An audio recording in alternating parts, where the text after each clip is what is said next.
పాస్టర్‌కి సంబంధించినది రోజుకొక ట్విస్ట్ బయటకొస్తుంది అని చెప్పుకోవచ్చు. ఎందుకంటే ముఖ్యంగా మనం చూస్తూనే ఉన్నాము. ఇది హత్య, యాక్సిడెంటా అని చెప్పేసి ఇంకా నిర్ధారణ కాలేదు. కానీ ఒక పక్క ఇది యాక్సిడెంట్ అని చెప్పేసి చాలామంది అంటున్నారు. ఇంకో పక్క ఇది ఖచ్చితంగా హత్యే అని చెప్పేసి కూడా మాట్లాడుతున్నారు. ఇలా 2 వర్గాలుగా విడిపోయిన సంగతి మనకు తెలిసిందే. అయితే దీనికి సంబంధించి మనతో పాటు డిస్కస్ చేయడానికి ప్రస్తుతం అడిషనల్ డీజీ బాబురావు గారున్నారు. ఆయనతో మాట్లాడదాం. నమస్కారం సార్. నమస్కారం అమ్మ. సార్ మీరు చెప్పండి. ఎగ్జాక్ట్‌గా అంటే మనం చూసాము. సీసీటీవీ ఫుటేజుల్లో చూస్తూనే ఉన్నాము. అండ్ అంటే అత్యంత దారుణంగా చంపబడ్డారా? మరి చనిపోయారా? ఇంతవరకు మనకు ఒక క్లారిటీ రాలేదు. మీ దృష్టికొచ్చిన అంశాలేంటి సార్? నా దృష్టికి వచ్చిన అంశాలు అంటే ఏదైతే మనం సీసీటీవీ ఫుటేజీల ద్వారా చూసామో నిన్న ఐజీ అండ్ ఎస్పీ రాజమండ్రి వాళ్ళు ఏమైతే ప్రెస్ మీట్లో చూపించారో దాన్ని ఆధారంగానే మనం చెప్పగలం. కానీ నేనైతే అక్కడ పర్సనల్గా వెళ్ళి వ్యక్తిగతంగా అక్కడ స్పాట్ చూడలేదు. కాబట్టి నాకు మీడియాలో ఉన్నటువంటి ఏ అయితే క్లిప్స్ షేర్ చేయబడ్డాయో ఏవి చూసామో వాటిని బట్టే చెప్పగలం. తర్వాత పోలీసు వాళ్ళతో మాట్లాడాను నేను. ఎస్పీతో కూడా మాట్లాడాను, సిఐతో కూడా మాట్లాడాను. సో దాన్ని బట్టి వీటిని బట్టి మనం చెప్పగలము. ఇప్పటివరకు ఉన్నటువంటి ఆధారాలను పరీక్షిస్తే పోస్ట్ మార్టం రిపోర్ట్ ఇంకా రాలేదు. కేవలం ఒక షార్ట్ రిపోర్ట్ మాత్రమే వచ్చింది. ఆ షార్ట్ రిపోర్ట్ ఆధారంగా ఒక ఖచ్చితమైనటువంటి అభిప్రాయానికి రావటం మంచిది కాదు, అది సంభవం కూడా కాదు. సో పోస్ట్ మార్టం రిపోర్ట్లో అనేక భాగాలు ఉన్నాయి. టాక్సికాలజీ రిపోర్ట్ రావాలి, అలాగే ఫారెన్సిక్ రిపోర్ట్ కాలిన గాయం గురించి రావాలి. సో అదన్నీ కలుపుకొని వచ్చిన తర్వాత ఒక కాంప్రహెన్సివ్ రిపోర్ట్ డాక్టర్స్ ఇస్తారు పోస్ట్ మార్టం రిపోర్ట్లో. అప్పుడు మనం ఖచ్చితమైన ఒక ఐడియాకి రావడం జరుగుతుంది. మీన్వైల్ పోలీసు వాళ్ళు ఆ సీసీటీవీ ఫుటేజీల ఆధారంగా, తర్వాత కాల్ డీటెయిల్స్ ఆధారంగా వాళ్ళు ఎగ్జామినేషన్ చేస్తూ ఉన్నారు, ఇన్వెస్టిగేట్ చేస్తూ ఉన్నారు. వాళ్ళ దగ్గర ఉన్నటువంటి టూల్స్ ఉపయోగించి వాళ్ళు దాన్ని పరిశోధిస్తూ ఉన్నారు. కాబట్టి అతి త్వరలో ఒక ఖచ్చితమైనటువంటి అభిప్రాయానికి పోలీసు వాళ్ళు వస్తారని చెప్పేసి ఆశిస్తున్నాను. సరే ఎగ్జాక్ట్‌గా అంటే జరిగి ఇంకా 4 డేస్ అయిపోయింది. ఇంతవరకు అంటే పోస్ట్ మార్టం రిపోర్ట్ ఎందుకు బయటికి రావట్లేదు అని చెప్పేసి చాలా మంది ప్రశ్నిస్తున్నారు. ఇందులో ముఖ్యంగా మనకు తెలిసి ఇందులో చాలా లీగల్ ఐటెమ్స్ ఉన్నాయి కాబట్టి దాన్ని కొంచెం అటు ఇటు అయినా మత కల్లోలాలు సృష్టించే అవకాశం ఉంది కాబట్టి ఇంతవరకు ఆపుతున్నారని మనం అనుకుంటున్నాం. కానీ అందరూ అలా అనుకోవట్లేదు. ఇది ఖచ్చితంగా హత్యే కాబట్టి ఇలా లేట్ అవుతుంది అని చెప్పేసి అంటున్నారు. దీని గురించి మీరేం చెప్తారు? మీరు అనుకున్న అభిప్రాయము కరెక్ట్ కాదు, వాళ్ళు అనుకున్న అభిప్రాయము కరెక్ట్ కాదు. ఎందుకంటే పోస్ట్ మార్టం రిపోర్టు అనేది మీరు టాక్సికాలజీ రిపోర్ట్కి పంపించినప్పుడు అది ఫారెన్సిక్ ల్యాబ్కి వెళ్తుంది. వాళ్ళు దీన్ని ప్రయారిటీ బేసిస్ మీద చేయాలి. వాళ్ళకి ఆల్రెడీ క్యూలో ఉంటాయి, లైన్లో ఉంటాయి, ఎవరు ముందు వచ్చింది ఎవరు అనిపించింది దాని ప్రకారం చేస్తారు.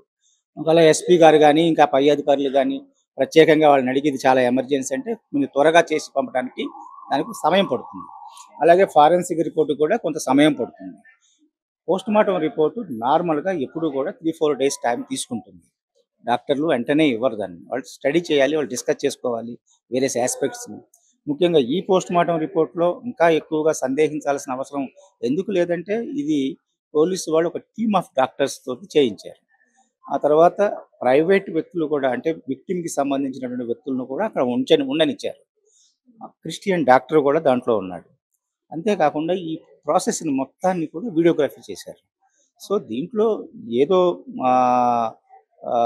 మభ్యపెట్టడానికి ఏదో చేస్తున్నారు అనుకోవడం పొరపాటు. ఎందుకంటే ప్రజల్లో ఉన్నటువంటి ఆ యాంగ్జైటీ, ఆ పాస్టర్ ప్రవీణ్ గారి మీద వాళ్ళకు ఉన్నటువంటి ప్రేమ, అభిమానం, ఈ మధ్య ఆయన మీద కొంతమంది హెచ్చరికలు అంటే బెదిరించటాలు, పైగా ప్రస్తుతం ఉన్నటువంటి కలుషితమైనటువంటి మతద్వేష సంబంధమైన వాతావరణం, వీటన్నిటి దృష్ట్యా మొత్తం చాలామంది క్రైస్తవ సమాజం అంతా కూడా దీన్ని హత్యగా భావిస్తూ ఉన్నారు.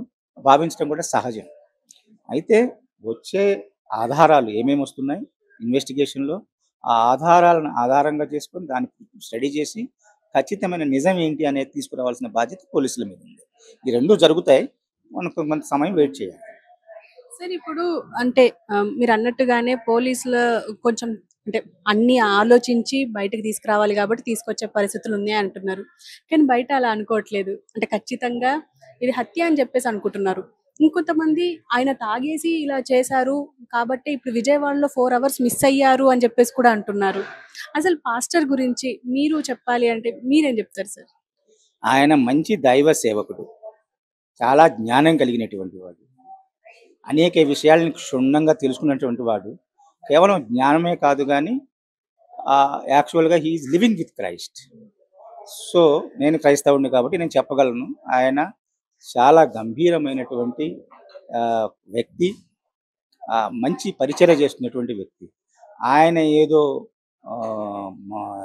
ఆల్కహాల్ తీసుకున్నాడనో, మత్తు మాయం చేశాడనో, దాంట్లో నడిపాడనో చెప్పేది గిట్టని వాళ్ళు వేరే మతస్థులు ఆయన మీద దుమ్ము పోయడానికి చేసేటటువంటి ప్రచారమే గానీ, ఆ ప్రచారంలో ఏమాత్రం సత్యం ఉండటానికి వీల్లేదు. అయితే మన నమ్మకాల మీద, మన విశ్వాసాల మీద ఇన్వెస్టిగేషన్ ఆధారపడదు.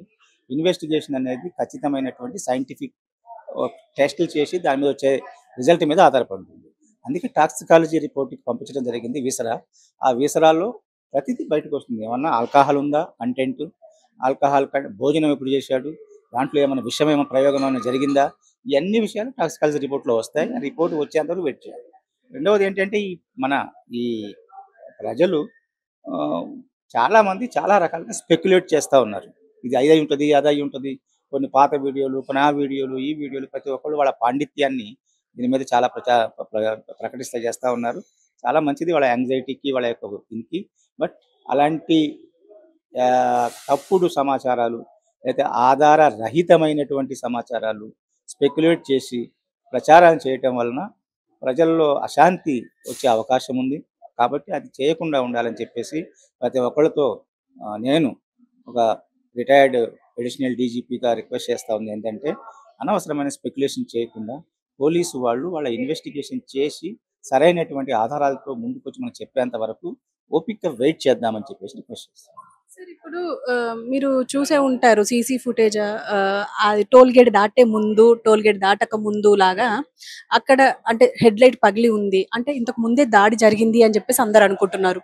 సో, అలా దాడి జరిగినప్పుడు ఖచ్చితంగా అక్కడ టోల్ గేట్ దగ్గరున్న వ్యక్తులనో, లేకపోతే అక్కడున్న పోలీసులనో ఎవరినో ఒకళ్ళని సంప్రదించలేకపోయారు. ఎందుకు అని అడుగుతున్నారు. ఇక్కడ ఎలాంటి అనుమానాలను అంటే తావి చూడొచ్చంటారు సార్? మీరు చాలా చక్కటి ప్రశ్న అడిగారు దీన్ని. ఒకవేళ ఆయనపై దాడి జరిగి ఉన్నట్లయితే ఆయన అక్కడ దాకా వచ్చేవాడు కాదు కదా. ఆయన ఒకవేళ వెళ్ళగలిగిన స్థితిలో ఉన్నట్లయితే దగ్గరలో ఉన్న పోలీస్ స్టేషన్కి వెళ్ళి కంప్లైంట్ చేశాడు. ఎక్కడో దాడి జరిగితే అక్కడ దాకా వచ్చాడు అని అనుకోవటం కూడా ఆధారరహితమైనటువంటి తర్వాత ఆ హెడ్లైట్ పగలటానికి అనేక కారణాలు ఉండవచ్చు కదా. మనం కూడా బండి పెట్టినప్పుడు నేను చెప్పలేను అది కారణం ఏమై ఉంటుందని. బట్ అనేక కారణాలు ఉండటానికి అవకాశం. దాన్ని ఆధారంగా చేసుకొని ఏదో అటాక్ జరిగింది అని చెప్పడం కూడా సబబు కాదు అని చెప్పేసి నేను అనుకుంటున్నాను. సార్ ఇప్పుడు ఇందులో ముఖ్యంగా పాస్టర్స్ అత్యుత్సాహం చూపిస్తున్నారు అని చెప్పేసి కూడా కొంతమంది మాట్లాడుతున్నారు. ఇందులో ముఖ్యంగా వాళ్ళ వైఫ్ ప్రవీణ్ గారి వైఫే ఎవరి మీద రివెంజ్ తీసుకోవాలని లేదు, వాళ్ళని వదిలేయండి, వాళ్ళని యేసు చూసుకుంటారు అని చెప్పేసి ఆవిడ వదిలేసినా కూడా ఎందుకు ఇంకా దాని మీద చర్చ చేస్తున్నారు? ఎందుకు పాస్టర్లు ఇంకా అంటే క్రిస్టియన్ సమాజాన్ని రెచ్చగొడుతున్నారు అని అంటున్నారు. దీన్ని మీరు నమ్ముతున్నారా? ఇది చాలా కష్టమైన ప్రశ్న మీరు అడిగారు. కష్టమైన ప్రశ్న మీరు అడిగారు. ప్రవీణ్ గారి శ్రీమతి జెసికా ప్రవీణ్ ఆమె చర్చిలో మాట్లాడినది మాటలు విన్నాను నేను. అది వ్యక్తిగతంగా ఆమె విశ్వాసభరితమైనటువంటి మాట. అది నిజమైనటువంటి పరిపక్వత చెందినటువంటి క్రైస్తవురాలిగా ఆమె తన వైపుగా చెప్పింది. ఎందుకంటే దేవుడు క్రీస్తు ఏం చెప్పాడంటే శత్రువులనైనా కానీ క్షమించమన్నాడు. కాబట్టి ఆమె చెప్పింది కరెక్ట్. అయితే ఇప్పుడు ఇక్కడ జరిగినటువంటి నేరం ఒకవేళ హత్య అయ్యి ఉన్నట్లయితే ఈ హత్య అనేది జరిగినప్పుడు దాని ఒక వ్యక్తితో సంబంధం లేదు. అది ప్రభుత్వానికి లేదా రాజ్యానికి వ్యతిరేకంగా జరిగినటువంటి అది ఒక క్రైమ్ అన్నమాట. సో సొసైటీకి ఎగనిస్ట్గా జరిగిన క్రైమ్. సో చట్టం తన పని చేసుకుని వెళుతూ ఉంది. మీరు క్షమించినా కానీ చట్టం తన పని చేసుకుంటుంది, క్షమించకపోయినా కానీ చట్టం తన పని చేసుకొని వెళుతూ ఉంది. కాబట్టి చట్టాన్ని తన పని చేసుకోనివ్వాలి, అది ఆటోమేటిక్గా జరుగుతుంది. వారు వ్యక్తిగతంగా ఆమె క్షమించింది, ఆమెలో ఆ ద్వేషభావన లేదు, అది చాలా మంచిది కాదంటుంది. బట్ చట్టం ఎందుకంటే అలాంటి వాళ్ళని విడిచిపెడితే ఇంకా మిగిలిన వాళ్ళ మీద కూడా అలాంటి దాడులు చేసే అవకాశం ఉంది కాబట్టి సొసైటీ ఎప్పుడు కూడా చట్టం ద్వారా కోర్టుల ద్వారా అలాంటి వాళ్ళని గుర్తించి వారి మీద శిక్షించడానికి కారణం ఏంటంటే వారు మరొకసారి అలాంటి అపరాధం చేయకూడదు. మీరు అడిషనల్ డీజీగా వర్క్ చేసి ఉన్నారు కాబట్టి, మీ హయాంలో కూడా, మీ టైంలో కూడా ఇలాంటి మిస్టీరియస్ డెత్‌లు జరిగే ఉంటాయి నాకు తెలిసి. కానీ అప్పుడు ఎలా ఛేదించారు? ఇప్పుడు ఈ కేస్‌ని ఎలా ఛేదించే అవకాశం ఉంది అంటారు? అంటే యాస్ ఎ డీజీగా మీరు చేసిన వర్క్‌లో గాని, ఇప్పుడు జరగబోయే ఈ ఇన్వెస్టిగేషన్‌లో ఎలా ఇన్వెస్టిగేట్ చేస్తే బెటర్ అంటారు? నేను ఉద్యోగంలో ఉన్నప్పుడు కూడా నా ఇన్వెస్టిగేటర్స్ని వాళ్ళ వాళ్ళ వాళ్ళ స్కిల్స్ని ఉపయోగించి ఇన్వెస్టిగేట్ చేయడానికి ఫ్రీ హ్యాండ్ ఇచ్చేవాడిని. చాలా ఇన్సిడెంట్స్ జరిగినాయి, చాలా హత్యలు జరిగినాయి. దాంట్లో లా అండ్ ఆర్డర్ ప్రాబ్లమ్స్ కూడా వస్తూ ఉంటాయి. పొలిటికల్ పీపుల్ కూడా యాక్టివేట్ అవుతారు. పాలిటిక్స్ కూడా దాంట్లో రూల్స్లోకి వస్తాయి. ఎలక్షన్లు ఉన్నప్పుడు మరీ ఇంకా ఎక్కువగా వస్తాయి దగ్గరలో ఉన్నప్పుడు. సో ఇవన్నీ నార్మలే. అయితే నేను ఎప్పుడు కూడా ఎలాంటి ప్రెజర్కి లేదా ఎలాంటి ప్రభావానికి లోను కాకుండా మనం చేయవలసినటువంటి ఇన్వెస్టిగేషన్ మనకున్నటువంటి జ్ఞానాన్ని మనకున్నటువంటి పరిజ్ఞానాన్ని ఉపయోగించి చేయటం అనేది నమ్ముతా ఉన్నాను. ప్రతి పోలీస్ ఆఫీసర్ కూడా దాదాపుగా అదే నమ్ముతాడు. అందుకనే నేను ముందు స్టోరీలో పెట్టాను. ముందు మీరు అక్కడ నుంచి ఫ్రీ చేసి పోలీసులు వెళితే అప్పుడు వాళ్ళు ఇన్వెస్టిగేషన్ స్టార్ట్ చేస్తారు. నార్మల్గా ఏమవుతుందంటే ఇలాంటి విషయాల్లో ప్రజలు బాగా ఉత్తేజితంతో అయ్యి ఎమోషనల్గా వచ్చేసి అక్కడికి వచ్చి ధర్నాలు చేయటం, లేకపోతే స్లోగాన్ చేయటం, లేకపోతే డెడ్ బాడీ తీసుకెళ్ళలేకుండా చేయటం, ఇవన్నీ కూడా చేయటం సహజం. ఇలాంటి వలన పోలీస్ ఫోర్స్ అంతా కూడా అక్కడ ఉన్నటువంటి law and order situation control చేయటంలోనే ఉంటుంది కానీ ఇమీడియట్గా ఇన్వెస్టిగేషన్కి వెళ్ళలేదు.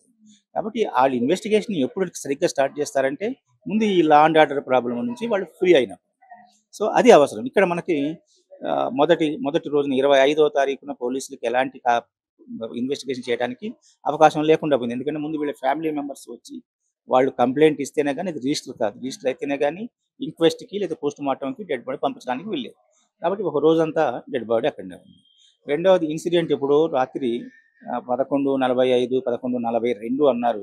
ఆ 42, 45 మధ్యలో ఆ ఇన్సిడెంట్ జరిగి ఉంటే ఉదయం 9 గంటల ప్రాంతంలో పోలీసులకు తెలిసింది. కాబట్టి దాదాపుగా 11, 12 గంటల నుంచి 9 గంటల వరకు 9 గంటల సేపు డెడ్ బాడీ అక్కడే పడి ఉంది.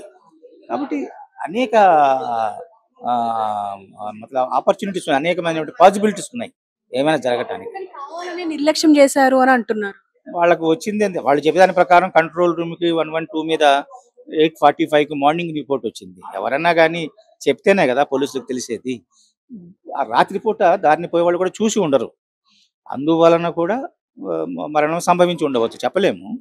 అయితే వాళ్ళకు ఉదయం తెలిసిన వెంటనే వాళ్ళు వచ్చారు. వాళ్ళొచ్చి డెడ్ బాడీని తీసుకొని వెళ్లారు. వాళ్ళు చేయవలసింది చేశారు. మరి వాళ్ళ ఆ ఫోన్ చూసి ఆ ఫోన్ ద్వారా వాళ్ళ బంధువులు ఎవరో తెలుసుకొని ఆయన మొబైల్‌లో నుంచి వాళ్ళకి ఫోన్ చేసి వాళ్ళని పిలిచారు. బంధువులు అక్కడికి వెళ్ళిన తర్వాత అంటే ఆయనకి ఎవరు అని తెలుసుకొని ఆ తర్వాత బంధువుల దగ్గర బంధువులకు ఇన్ఫర్మేషన్ చేసిన తర్వాత వాళ్ళు వెళ్ళడం సాయంత్రం అయింది. ఇక్కడ నుంచి ఇలాగ హైదరాబాద్ నుంచి వెళ్ళారు. సో కాబట్టి ఇవన్నీ కూడా న్యాచురల్‌గా జరిగేది. కానీ ప్రజలు ఏమనుకుంటారంటే వాళ్ళు ఊరికే ఉత్తేజితం ఉంటారు కాబట్టి వాళ్ళు వాళ్ళకు అనుభవాలను బట్టి వాళ్ళ వాళ్ళ ఆహ్, మ ఐడియాస్‌ని బట్టి ఏదో స్పెక్యులేట్ చేస్తా ఉంటారు. సో అలాంటి స్పెక్యులేషన్స్ ఏం చేస్తాయంటే అనవసరంగా ప్రజల్లో ఉత్తేజాన్ని తీసుకొనొస్తా ఉంటాయి. ప్రజల్లో అనవసరమైన భయభ్రాంతులు చేయడానికి అవకాశం ఉంది. అంటే ఇప్పుడు ప్రస్తుతం ఇప్పుడు ఇన్వెస్టిగేషన్‌లో గాని పోలీసుల మీద ఏమైనా పొలిటికల్ ప్రెషర్ ఉందంటారా? ఎందుకంటే ఇప్పుడు ఆల్రెడీ అంటే సనాతన ధర్మం అని చెప్పేసి ఏపీలో నడుస్తుంది కాబట్టి పవన్ కళ్యాణ్ హ్యాండ్ ఉంది అని చెప్పేసి కూడా చాలా మంది అన్నారు. మనం మొన్న అంత్యక్రియలో చూస్తుంటే. సో ఈ పొలిటికల్ ప్రెషర్ ఏమైనా ఉంది అంటారా పోలీసుల మీద? ముందు ఇది హత్య కాదా అనేది పోలీసులు తెలుసుకోవాలి. ఒకవేళ హత్య అయితే ఎవరు చేశారు అనేది తేల్చుకోవాలి. ఆ తర్వాత ఎవరు చేయించారు అనేది వస్తుంది. సో ఇది ఇంకా చాలా టైం ఉంది. ముందు అసలు హత్య అని తేలితే ఆ హత్య ఎవరు చేశారని తెలిస్తే అప్పుడు ఎవరు చేయించారు దాకా వెళ్తుంది. పొలిటికల్ ప్రెషర్ ఎప్పుడు కూడా ఇలాంటి హీనియస్ క్రైమ్స్ మీద దాదాపుగా ఉండదు. ఎందుకంటే ఏ ప్రభుత్వం కూడా ప్రజల్లో తన యొక్క పలుకుబడిని, తన యొక్క పరపతిని పోగొట్టుకోవాలనుకోదు. వాళ్ళకేంటి ఇంట్రెస్ట్ అంటే ఒకవేళ మీరనే సనాతన ధర్మం లేకపోతే పవన్ కళ్యాణ్ గారు ఏదో ఆయన చేయించుంటాడు లేకపోతే ఆయన సపోర్ట్ ఉంది. ఇవన్నీ కూడా ఊహాగానాలు. అంటే వాటికి ఆధారాలు ఏమైనా ఉంటే ఆ ఆధారాలు ఇస్తే దాన్ని బట్టి పరీక్ష చేయడానికి అవకాశం ఉంది. ఆధారరహితమైనటువంటి ఆరోపణలు ఎవరి మీదైనా ఎవరైనా చేస్తూ ఉంటారు. వాటిని పట్టుకొని మనం ఎమోషనల్గా అవుట్ బస్ట్ అవ్వాల్సిన అవసరం లేదు అని చెప్పి క్రైస్తవ లోకానికి నేను రిక్వెస్ట్ చేస్తూ ఉంటాను. Thank you sir. ఇంకొక క్వెషన్ ఉంది సార్. ఏంటంటే ఆయనకి థ్రెట్స్ ఉన్నాయి. అటు హిందువుల నుంచా, ముస్లిమ్స్ నుంచా అది సెకండరీ. కానీ ఖచ్చితంగా ఆయనకు థ్రెట్స్ ఉన్నాయి అని తెలిసి కూడా ఆయన ఒకరే ఎందుకు ప్రయాణించారు అని జెప్పేసి చాలామంది అడుగుతున్నారు. మీరేమంటారు సార్? ఆయన ఒకరే ఎందుకు ప్రయాణించొచ్చు? ఆ ప్రశ్న నేను కూడా వేశాను యాక్చువల్గా. ఎందుకంటే అంత దూరం, అంత ఎండలో ఇక్కడ 11 గంటలకు బయలుదేరి రాత్రి ఆ ఇన్సిడెంట్ జరిగేసరికి 12 అవుతుంది అనుకుందాం. అంటే 13 గంటల ప్రయాణం చేశాడు ఆయన. మధ్యలో 4 గంటలు విజయవాడలో ఉన్నాడని చెప్తున్నారు. దాని సీసీటీవీ ఫుటేజ్ ఇంకా రాలేదు.